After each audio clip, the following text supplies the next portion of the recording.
Hai gengs, selamat kembali bersama saya Nurul Liza dengan NIM 23052223. Oke, pada pertemuan kali ini kita akan membahas tentang konsep dasar globalisasi, isu global, dan kewarganegaraan global. Apa itu globalisasi dan isu global?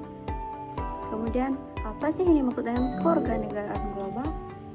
Nah, masuk pada pembahasan pertama, pengertian globalisasi.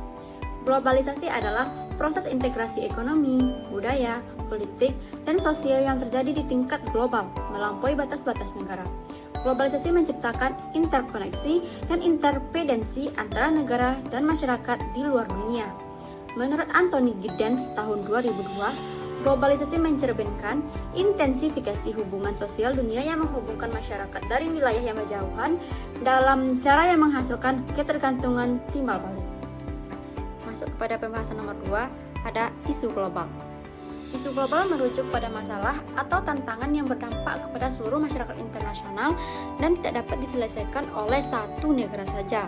Isu ini melibatkan banyak negara yang menuntut kerjasama internasional. Contoh isu global meliputi perubahan iklim, keamanan internasional, perdagangan manusia, hak asasi manusia, dan ketimpangan ekonomi. Nah, yang nomor 3 ada kewarganegaraan global.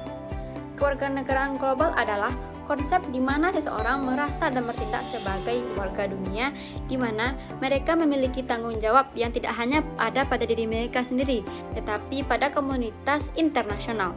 Menurut UNESCO, kewarganegaraan global mencakup seluruh isu-isu global, rasa tanggung jawab terhadap sesama manusia, dan keterlibatan aktif dalam solusi isu-isu tersebut. Konsep globalisasi, isu global, dan kewarganegaraan global ini dapat kita lihat dari aspek apa saja sih? Mari kita contohkan bersama-sama. Yang pertama, globalisasi. Untuk dapat melihat aspek globalisasi, kita harus mengambil satu contoh misalnya di bidang ekonomi, seperti pembukaan pasar bebas, perdagangan internasional, dan pergerakan modal yang lebih bebas. Yang kedua ada di bidang budaya, seperti penyebaran budaya melalui media, internet, dan migrasi. Yang ketiga ada contohnya di bidang politik, seperti peran organisasi internasional seperti PBB, WTO, dan pengaruh kebijakan suatu negara terhadap negara lainnya. Yang kedua ada contoh isu global. Isu global dapat kita lihat dari perang, konflik, dan ketidakstabilan politik di beberapa negara, seperti Suriah, Afghanistan, Sudan Selatan, dan yang paling menyedihkan yaitu konflik berkepanjangan antara Palestina dan Israel, di mana telah menyebabkan jutaan orang meninggal dan yang lainnya mengungsi. Mereka melarikan diri dari kekerasan bencana seperti perlindungan dari negara tetangga atau ke negara lain. Contoh yang ketiga untuk kewarganegaraan global. Contoh kewarganegaraan global yaitu mendorong orang-orang di seluruh dunia untuk membantu pengungsi melalui donasi, advokasi, dan bahkan dengan menawarkan tempat tinggal sementara. Bahkan banyak organisasi internasional seperti UNHCR dan International Rescue Committee serta sukarelawan independen bekerja membantu para pengungsi dengan menyediakan makanan, tempat tinggal, dan layanan kesehatan. Oke, kita masuk kepada sesi menjawab pertanyaan, di mana pertanyaan nomor 1 adalah bagaimana kita membedakan antara konsep globalisasi, isu global, dan kewarganegaraan global. Berikan contoh agar orang memahami bahwa ketiganya memiliki hubungan yang saling berkaitan. Oke, globalisasi, isu global, dan kewarganegaraan global adalah konsep yang saling terkait. Globalisasi merujuk kepada proses integrasi dan interaksi antar negara dalam berbagai aspek ekonomi, politik, dan budaya. Sedangkan isu global mencakup tantangan yang dihadapi dunia seperti perubahan iklim dan ketidaksetaraan sosial yang memerlukan perhatian bersama. Sedangkan kewarganegaraan global adalah tanggung jawab individu untuk berkontribusi dalam komunitas global, memahami isu-isu tersebut, dan berpartisipasi aktif dalam solusinya. Keterkaitan antara ketiga aspek ini yaitu globalisasi menciptakan isu global, Semakin terhubungnya dunia melalui globalisasi, semakin banyak masalah yang melampaui batas negara dan menjadi isu global. Sedangkan isu global membutuhkan kewarganegaraan global. Untuk mengatasi isu global, diperlukan kesadaran dan tindakan individu di seluruh dunia. Sebagai warga negara global, kita memiliki tanggung jawab untuk berkontribusi dalam mencari solusi atas permasalahan tersebut. Sedangkan kewarganegaraan global dibentuk oleh globalisasi. Semakin kita terpapar pada isu-isu global melalui media dan teknologi, semakin besar pula kesadaran kita akan keterkaitan kita dengan orang-orang lain di seluruh dunia.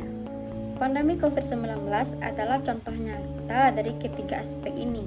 Pandemi menyebar dengan cepat ke seluruh dunia akibat globalisasi, menjadi isu global yang mengancam kesehatan dan ekonomi masyarakat. Untuk mengatasi pandemi ini, dibutuhkan kerjasama internasional dan kesadaran individu untuk menerapkan protokol kesehatan. Dalam situasi seperti inilah, kita bertindak sebagai warga negara global dengan mengikuti anjuran pemerintah dan menjaga kesehatan diri dan orang lain. Selanjutnya, kita masuk kepada pertanyaan nomor 2. Bagaimana perbedaan antara kewarganegaraan digital dan kewarganegaraan global? Apakah kedua aspek ini hanya berfokus kepada handphone dan media sosial saja? Sebenarnya antara kewarganegaraan global dan kewarganegaraan digital memiliki fokus yang berbeda namun saling melengkapi. Kewarganegaraan global menekankan tanggung jawab individu dalam konteks global seperti memahami isu-isu internasional dan berkontribusi terhadap solusi bersama. Sedangkan kewarganegaraan digital di sisi lain berkaitan dengan perilaku etika saat menggunakan teknologi informasi, termasuk internet dan media sosial. Jadi, apakah diskursus kedua aspek ini hanya membahas tentang handphone dan media sosial saja? Jawabannya ya tidak, karena kewarganegaraan digital mencakup lebih dari sekedar perangkat atau media sosial, melainkan melibatkan beberapa aspek penting seperti etika digital, keamanan digital, berpikir kritis terhadap informasi, dan hak dan tanggung jawab sebagai pengguna digital. Selanjutnya masuk kepada pertanyaan terakhir. Jika kita sepakat bahwa kita merupakan bagian dari warga negara global, apakah hal tersebut berpotensi mengurangi kedaulatan negara dan mengikis nilai-nilai nasionalisme dan patriotik? Jawabannya, menjadi bagian dari warga negara global tidak otomatis mengurangi kedaulatan negara atau mengikis nilai nasionalisme. Kewarganegaraan global justru dapat memperkaya pemahaman kita tentang tantangan dunia tanpa menghilangkan cinta terhadap tanah air. Jadi, menjadi warga negara global bukan berarti harus mengorbankan kedaulatan atau identitas nasional. Justru bisa menjadi cara untuk berkontribusi secara positif di dunia sambil tetap bangga dengan negara sendiri. Yang pada intinya, globalisasi, isu global, dan kewarganegaraan global adalah konsep yang saling terkait. Globalisasi menciptakan isu-isu yang melampaui batas negara, sementara kewarganegaraan global adalah respon individu terhadap permasalahan tersebut. Dengan memahami ketiga konsep ini, kita dapat berperan aktif dalam membangun dunia yang lebih baik.